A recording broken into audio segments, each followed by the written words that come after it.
Hello, welcome to the We in Wellness, Conversations and Meditations with Dr. K.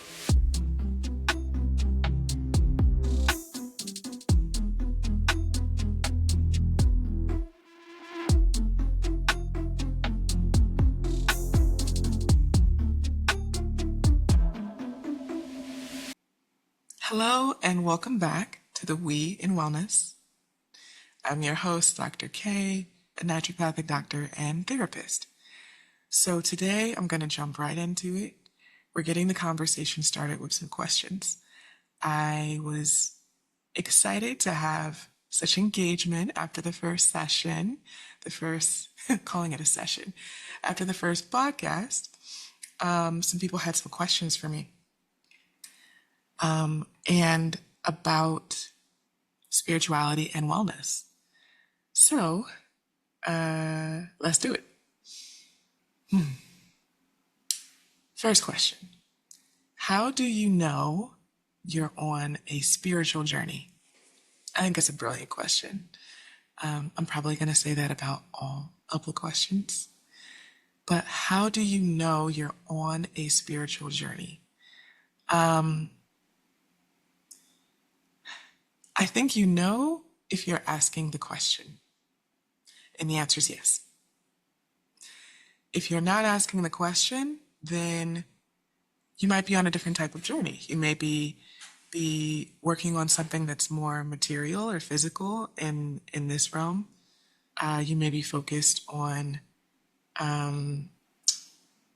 other things. And I don't want to minimize that as part of someone's journey or the journey that they're on their entire lifetime.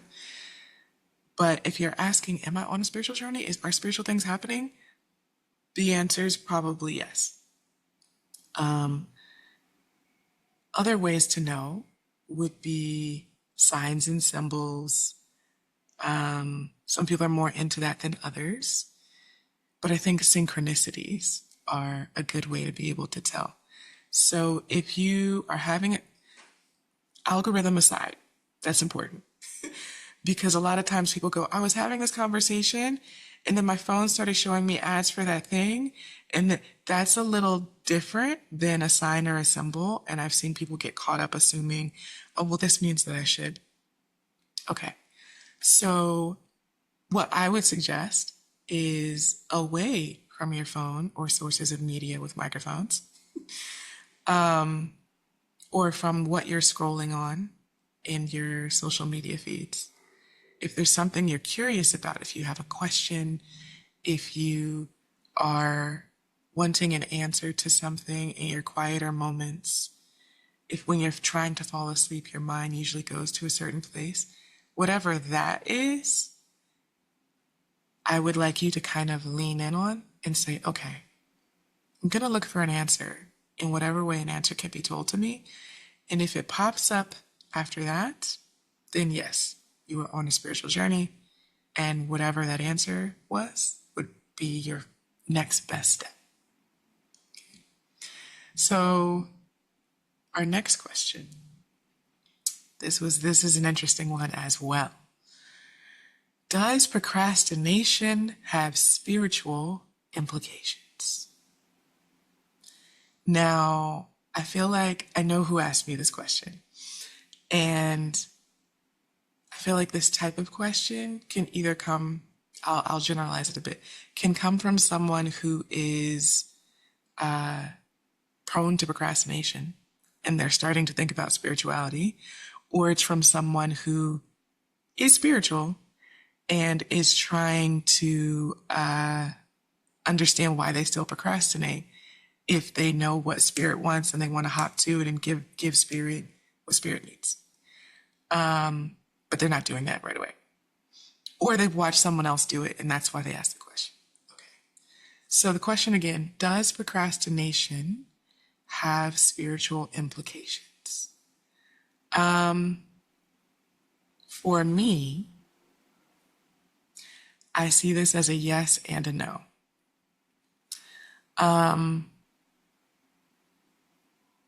yes, it has implications in you may start to have conversations with yourself about your willingness to do a thing the longer you procrastinate to do it. So let me concretize this a little bit. The way that I'm hearing this question is if it applies to like an intuitive answer or directive. Okay, so let's say I'm someone who moved out of the country of the U.S. and let's say I got the inkling I was supposed to do that, and then I didn't do anything, and I was like, no, I'm gonna wait on that because and then it comes again, it's a little bit louder, and I'm like, no, I don't think so. So that's going to be my example. So in this arena, is procrastination, does it have spiritual implications? If I never moved, then there's a lot of my life that would be different. Okay.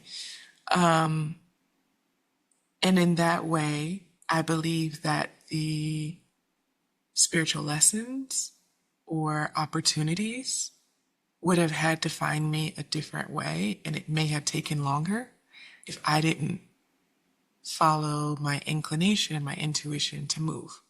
So I didn't procrastinate on it. Like, I would say 2 weeks into starting to think about it, I was ready to sell everything, hop on a plane, and go to a city I'd never been to before I moved there. That's the way that I did it.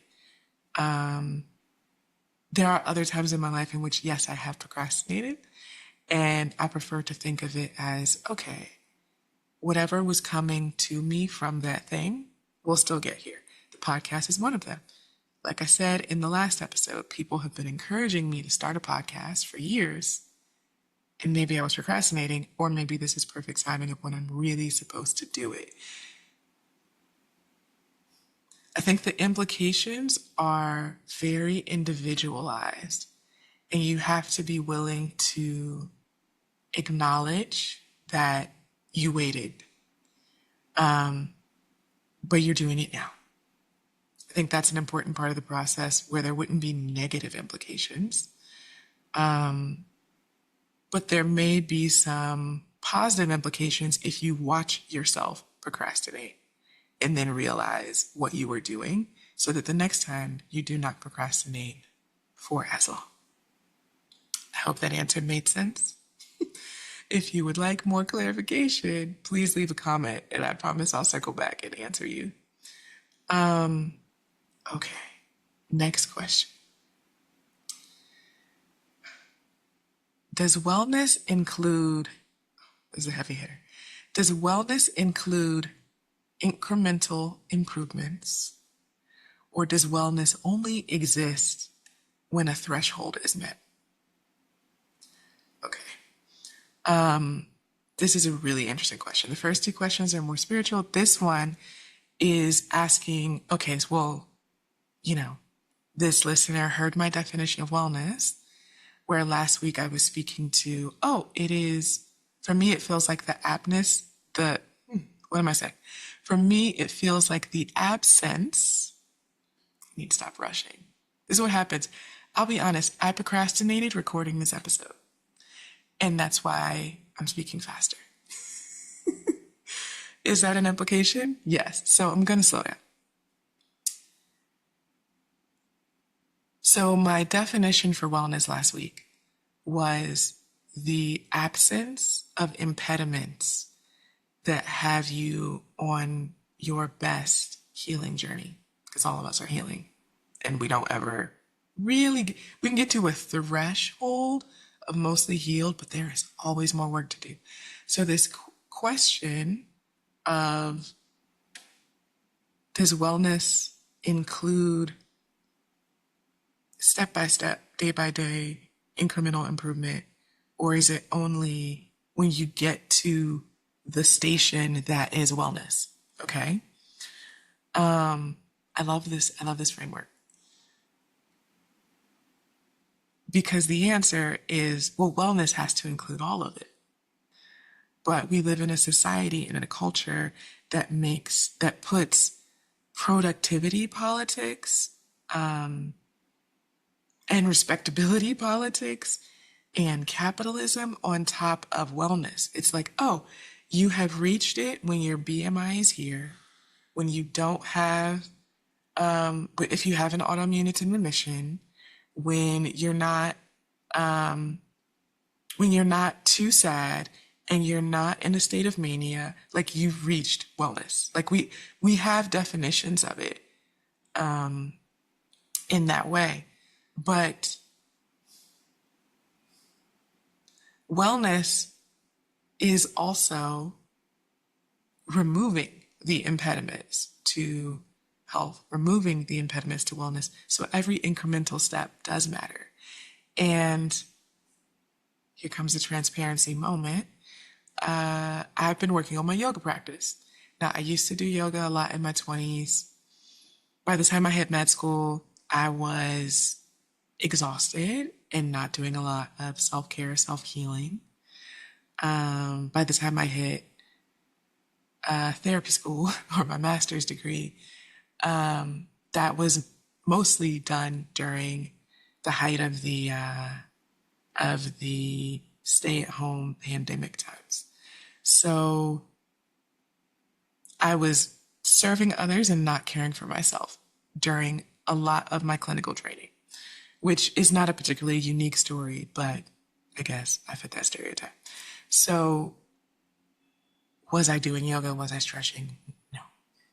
My body tends to be one that is predisposed towards stiffness. Always has been. So yoga helps me a lot. And I say I've been doing it on and off for the last 5 or so months. The last month or so, I've been pretty rigorous in my consistency. And just this morning, I was sharing with friends, I was like, wow, like I'm still stiff every morning, but I can get another like 4 inches in my hamstring stretch and I can palm the floor once I'm opened up for my yoga practice in the morning. It's an incremental improvement. It's not painful for me to do a downward dog and to hold it for whatever the 5 breaths or whatever it's like doing yoga class. I do self-guided yoga and I got myself there and I was really excited about it. Someone else might not be excited about that because they're training for a marathon and they're like, yeah, I did my first 26-mile run today. I can't do a 26-mile run right now. I'm not a runner. But I'm much more flexible than I used to be. That's an incremental improvement that matters to me because it sets me up to have more wellness now and also to believe and encourage myself to continue to have more wellness in the future. And maybe flexibility won't be a concern in a year and I also strength train, but I'll be doing something else. I'll be all about my core, whatever. But that is an example of, yes, wellness is incremental, and someone else telling me what wellness is does not impact how I experience wellness for me. Cool. Okay, we have one last question. This one is more paragraphy in the way it was given to me. But the root of it, they wanted me to provide a fun example of the part of the role that community plays in my wellness, which I love. I have so many examples. But they said fun. And I was like, that's an interesting word for me to think about it, because a lot of times when we think about community and wellness and support, I'm a clinician and I'll admit my mind will jump to like group therapy. Like, okay, process groups. Yes, there are retreats that are just experiential in a way where they're like, ooh, I met some people, I had some fun. My retreats can start out that way, but your stuff is going to come up and it will be faced and it will be held in this, and there's process in there. It's like, emotional upheaval is the word that comes to mind, but in the best possible way, because there's often laughter and heavy emotions coexisting, and then there's a safe container, and you move through it and have different tools and ways in when you go back to your regular life. So that's what I think about when I think about community and wellness, right? And I realize that might also be what other people hear, as this podcast is about wellness, community, healing. Got it. But there's a lot of fun ways that this can happen. So I don't know if any of you have seen that meme that's going around. That's like me and my sister friend laughing to get through this trauma. And they're in that like silent laughter. That's when you're all laughed out, but you're just like slapping the table and like falling over each other because it's hilarious. I do that in my healing sessions. And I'll admit that there's some family members in particular that I can do that with, and people I've been friends with for 10, 15, 20 years that I also can do that with. When we're in the like deepest part of some intense past trauma or heavy emotions that we're working through. And it's really fun. Other ways the community shows up that's healing and wellness centered. I'm thinking about my LA Baha'i community. Shout out to View Heights. Okay. There's something that happens when we all come together for a devotional gathering or a holy day gathering or to do work in the community or whatever it is, because it's usually multiracial, multi-faith, because there'll be like a few atheists who are present and want to work on the thing or talk about the topic, or people of a different religion, Christian.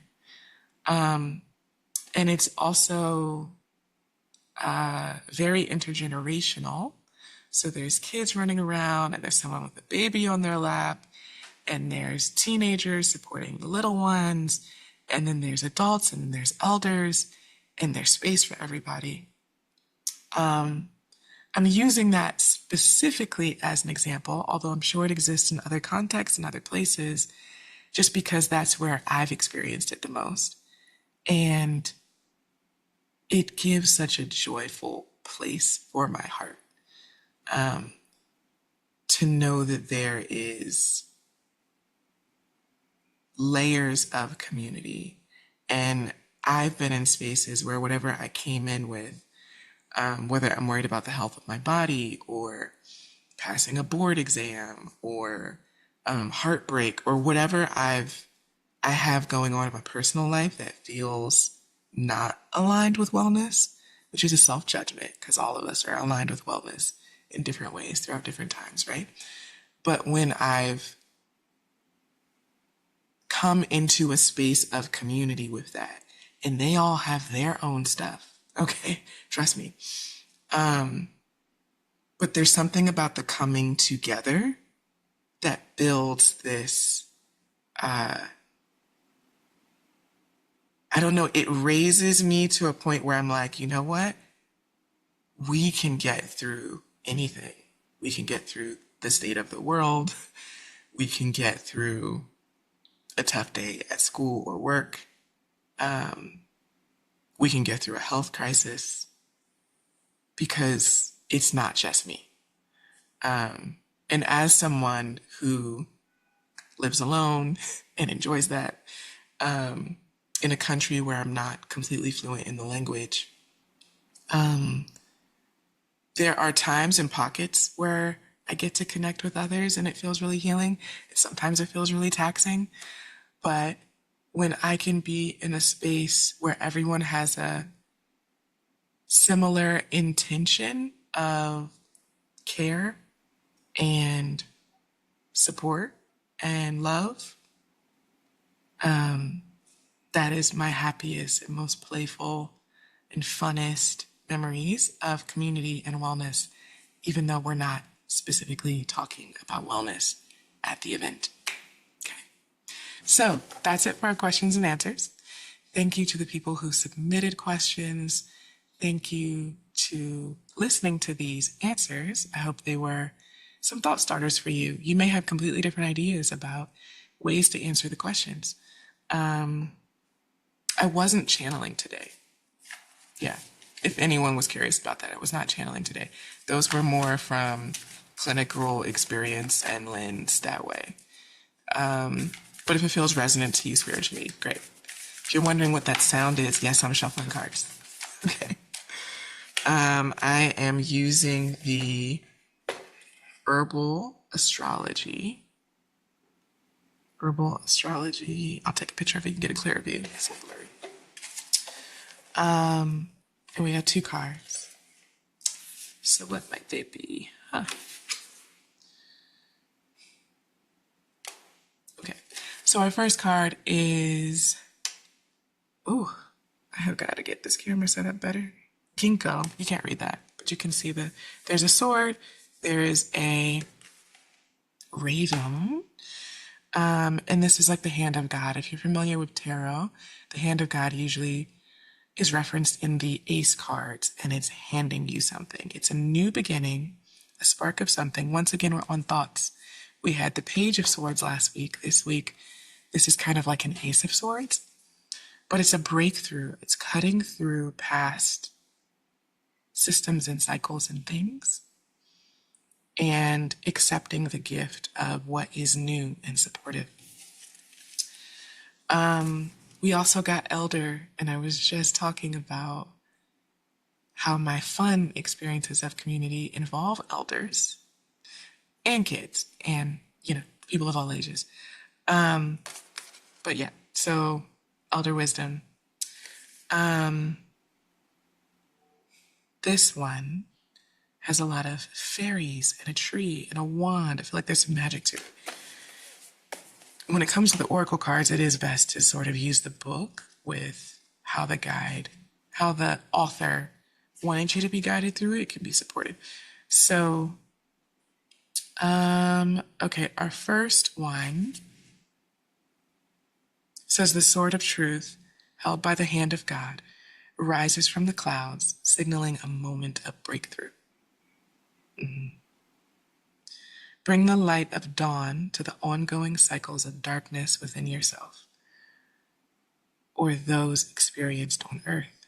Stay dynamic and fluid, and don't allow negativity to cloud your judgment.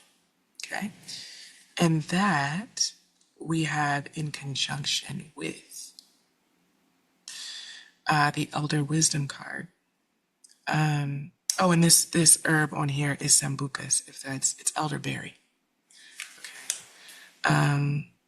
Ginkgo is often used for memory and clarity. It's also an herb people give to elders who are beginning to forget things, right? And then elderberry is an immune support herb that's kind of in nature's cough syrup. Okay. So, elder signals the end of a phase in life, as well as the beginning of a major cycle. Now, I was also having this conversation this week. This might be TMI for any dude bros out there who have made it this far into the podcast.